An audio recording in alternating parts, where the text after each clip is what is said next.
আসসালামু আলাইকুম বন্ধুরা, আশা করি আপনারা অনেক অনেক ভালো আছেন। তো বন্ধুরা, কুরবানির ঈদকে টার্গেট করে অর্থাৎ যে আপনারা থাম্বনেল দেখে হয়তো বা বুঝে গেছেন যে আজকে ভিডিওটি কোন বিষয় নিয়ে হতে যাচ্ছে, যে আপনার কুরবানি সহি শুদ্ধ হচ্ছে কিনা বা একটু ভুল ধারণার কারণে আপনার কোটি টাকার কুরবানি বিফলে যাচ্ছে। তো এই সব থেকে বেরিয়ে আসার জন্য আজকের ভিডিওটি তৈরি করা। তো বন্ধুরা, আজকের ভিডিওটি অত্যন্ত গুরুত্বপূর্ণ। আপনার লক্ষ টাকার কুরবানি নষ্ট হবে যে ধারণা আপনার মনে থাকলে, অর্থাৎ যে সমস্ত ধারণা আপনাদেরকে মনেই আনা যাবে না, তো সেরকম একটি ভিডিও। তো আশা করি আপনারা ভিডিওটি লাস্ট পর্যন্ত দেখবেন। তো আসুন আমরা সেই ভুল ধারণাগুলো পরিহার করে নিজের কুরবানিকে শুদ্ধ করি ইনশাআল্লাহ। তো বন্ধুরা, আমরা অনেকে নিজের অজান্তে বা নিজে কিছু না জানার কারণেই যে সমস্ত কথা মনেই আনা যাবে না সে সমস্ত কথা আবার সমাজে বলে বেড়াই। তো এই সমস্ত জিনিস থেকে আমাদেরকে বেরিয়ে আসতে হবে, যেহেতু কুরবানি একমাত্র আল্লাহকে রাজি খুশি করার জন্য। তো এক নম্বরে যে আমরা ভুল ধারণা ঠিক করে থাকি সেটা হচ্ছে যে অনেকেই ভাবেন যে আমার গরুটি সমাজের সবচাইতে বড় হবে, বড় গরু কুরবানি করব, লোকে আমাকে বড় বলবে, এই যে একটা ভুল ধারণা পোষণ করে থাকেন। তো এই সমস্ত কথা থেকে, এই সমস্ত চিন্তা ভাবনা থেকে আপনাকে কিন্তু বেরিয়ে আসতে হবে যে আমার গরুটি একমাত্র বড় হবে, এই যে একটা কুসংস্কারপূর্ণ ধারণা। নাম্বার 2, আমি সমাজের নেতা, কোরবানি না দিলে কেমন হয়।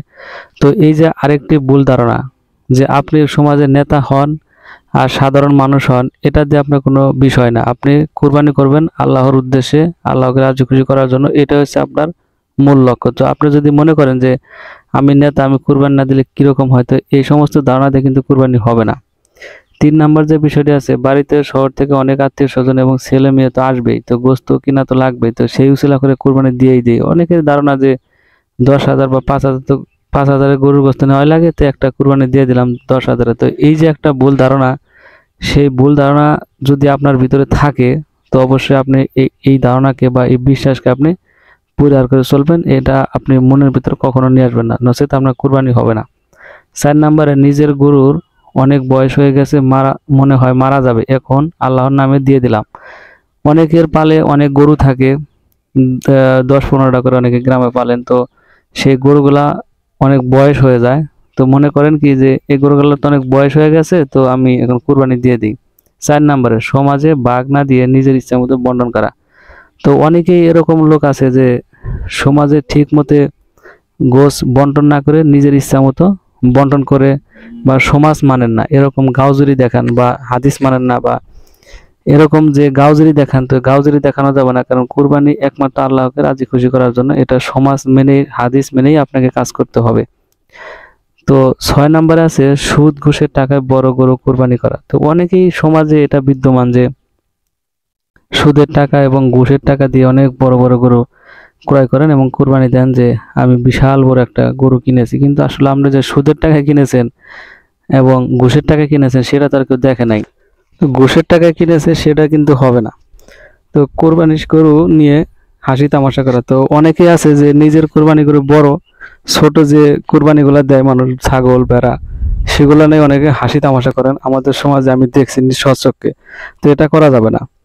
তো বন্ধুরা, 8 নাম্বার আছে, প্রেগনেন্ট পশু কুরবানি করা। তো কুরবানি করার ক্ষেত্রে কিন্তু আপনাকে অবশ্যই এটা বিশেষভাবে খেয়াল রাখতে হবে যে গরু, ছাগল, ভেড়া যেটাই হোক, এটা যেন প্রেগনেন্ট না হয়।